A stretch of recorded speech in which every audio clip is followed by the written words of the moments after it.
औरंगजेबाची कबर हटविण्यात यावी या मागणीसाठी नागपुरातील शिवाजी पुतळा चौकात विश्व हिंदू परिषद व बजरंग दलातर्फे सोमवारी सकाळी आंदोलन करण्यात आलं। औरंगजेबाच्या प्रतिकात्मक पुतळ्याचं दहन करण्यात आलं, तसंच पोस्टर फाडण्यात आलं। यामुळे महाल परिसरात दिवसभर तणावाची स्थिती होती व पोलिसांचा कडेकोट बंदोबस्त तैनात होता। सायंकाळी 2 गटांत तणाव निर्माण झाला व पोलिसांना देखील धक्काबुक्की करत कपडे फाडण्याचा प्रकार झाला। जाणून घेऊया सर, काय नेमकं झालं होतं? माझं नाव प्रदीप चव्हाण। मी सांगतो, आपला दत्ता शिर्केची गल्ली बामण मुल्ला, तिथे त्यांनी गाड्या फोडल्या आमच्या आणि गाड्या जाळल्या आणि पूर्ण कमसे कम 150-200 लोक होते ते, आणि बांध बून करून नकाब, आणि त्यांनी फोडफाड करून घरातल्या आतमधल्या पण गाड्या जाळल्या, गाड्या फोडल्या, डोळ्याला गट्टू देखील फुटून मारले त्यांनी। कशासाठी तोडफोड करण्यात आली? काही कोणी बोलत होतं? काही नाही, बस ते आपलं जेहात आपलं ते नारेबाजी करत होते, बाकी काही नाही। नारेबाजी याला तर तिला काय माहिती ते का घडलं दुपारला कोणाला काही नाही माहिती। हे सगळं संध्याकाळची गोष्ट आहे, 7 वाजता। किती जणांचं नुकसान झालं असेल काय तुम्ही वाटतं? भरपूर 15 ते 20 गाड्या फुटल्या गेल्या आहे, घराचे काचं फुटले गेले आहे, तुम्ही जाऊन बघू शकता। घरांवर पण दगडफेक केली आहे, घरातल्या आतमधल्या गाड्या फोडल्या आहे आणि गाड्या जाळल्या। काही कोणी असं जखमी वगैरे झालं? कोणाचं जखमी झाल्या, 4-5 लोक जखमी झाल्या, त्यांना दवाखान्यामध्ये ऍडमिट केलेलं आहे। तुम्ही अशा प्रकारची परिस्थिती कधी महाल परिसरात बघितली याच्या आधी? नाही, अशा प्रकारची परिस्थिती आजपर्यंत झालीच नाही। या दरम्यान दगडफेक झाल्यानं पोलिसांनी जमावावर नियंत्रण मिळविण्यासाठी अश्रुधुराच्या सुमारे 100 काड्यांचा वापर केल्याचं वृत्त आहे। 2 गट एकमेकांविरुद्ध उभ्या ठाकलेल्या गटांनी काही वाहनं जाळली, परिणामी तणावपूर्ण परिस्थिती निर्माण झाली। रात्री उशिरापर्यंत ही परिस्थिती कायम होती। छत्रपती शिवाजी महाराज यांची तिथीनुसार जयंती असल्यानं शिवाजी पुतळा चौकात सोमवारी सकाळपासूनच गर्दी होती। छत्रपती शिवाजी महाराज यांच्या पुतळ्यापुढे विश्व हिंदू परिषद बजरंग दलातर्फे आंदोलन करण्यात आलं।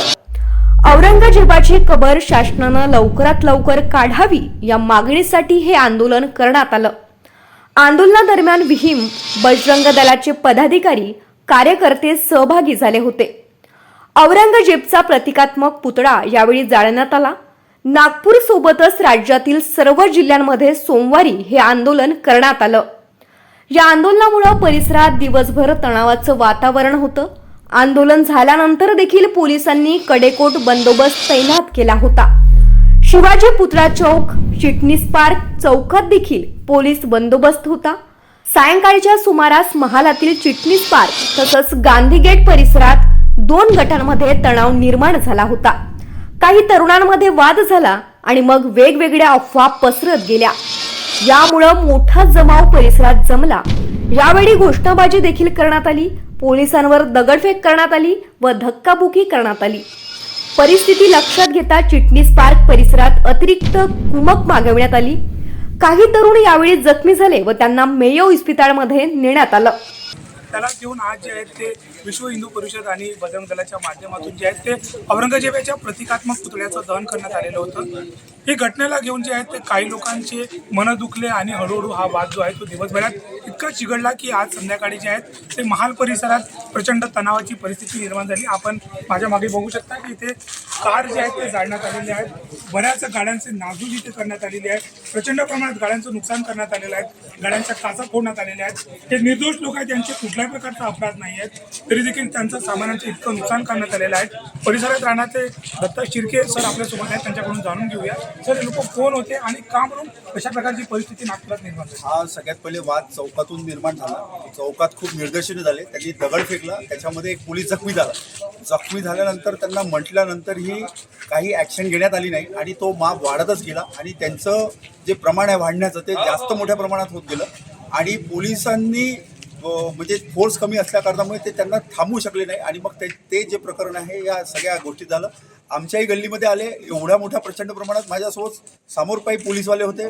पोलीसवाल्यांना आम्ही समोर जेव्हा गेलो होते मागे गेले आणि नंतर जो पूर्ण लोंढा आला तर आम्ही सगळे पळत मागे सुटलो आणि त्यांनी मग ह्या सगळ्या गोष्टी जाळण्याचं चालू केलं आहे। काही लोकांनी ते गाड्या सोडून पळालेले आहे, माझ्याजवळ हे असं त्यांचे हे आहे आयडेंटिटी आहे त्या गाडीतले, हे इथे दिसतं आहे, याच्यावर आधार कार्ड आहे, त्या आधार कार्डवर नाव आहे, मुस्लिम नावाचं. तर या सगळ्यांनी केलेलं आहे. इथे आपण बघितलं हे गाडी जळली, इथे ह्या आजीबाई होत्या, यांचं घर होतं, हे जळलं पूर्ण. तिथे त्या 90 वर्षाच्या ज्या आजीबाई आहे त्या बेशुद्ध अवस्थेत झाल्या, त्यांना कसं तरी काढण्यात आलं. कारण इतक्या मोठ्या प्रमाणात जे दगडफेक करणारे सगळे जे लोक होते त्याच्यामुळे आटोक्यात आणू शकत नव्हतं. कसं तरी त्या आटोक्यात आणलं आणि मग त्याच्यानंतर ह्या गाड्या विजवल्या, हे सगळं कार्य करतात.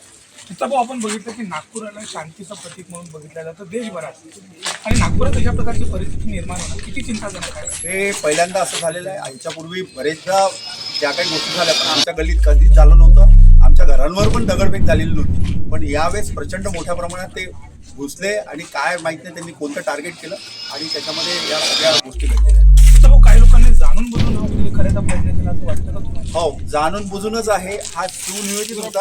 कारण काही लोकांच्या ज्या गाड्या आहेत त्या आहेत त्याला काहीच हात नाही लावलं. कारण असं काही राहिलं तर निर्दोष म्हणजे ज्या गाड्या असतात तर बाकीच्याही कुठे इथे समोर गेलं तर तिथे गाडी दिसेल, ती एवढ्या दंग्यामध्ये गाडी होती, त्या गाडीला एक गोटा सुद्धा लागलेला नाही. म्हणजे याचा अर्थ काय होते की त्यांनी हे सगळं नियोजित केलेलं आहे, टार्गेट केलेलं आहे आणि हे ठरलेलं होतं. हे फक्त लक्षात आलं.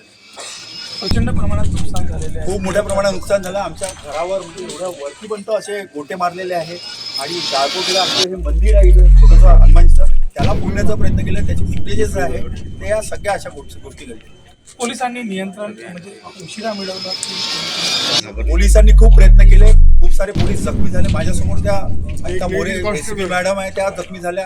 कॉन्स्टेबल जखमी झाले. चौकामध्ये ज्यांनी गोटा मारला, ज्याला लागला तो पोलीसवाला जखमी झाला. त्यांनी प्रयत्न केले पण त्यांचं संख्याबळ त्या वेळेला त्यांना पण अंदाज नव्हता की एवढ्या मोठ्या संख्येने लोक येतील.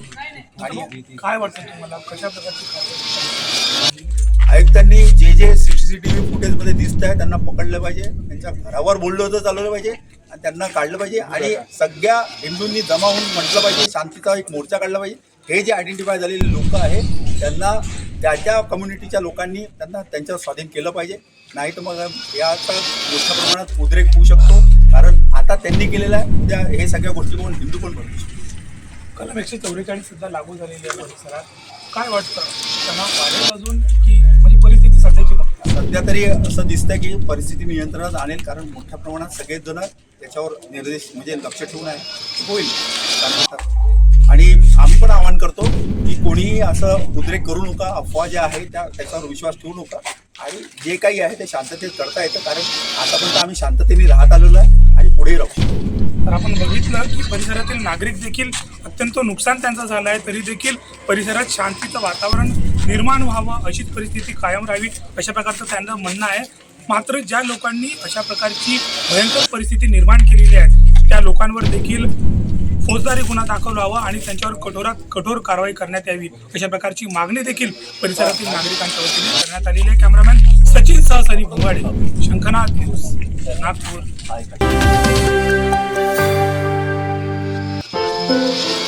क्या हुआ बहू? माँ, पाइल्स की बहुत तकलीफ हो रही है। तो तुम गुदरोग सर्जन के पास क्यों नहीं गई?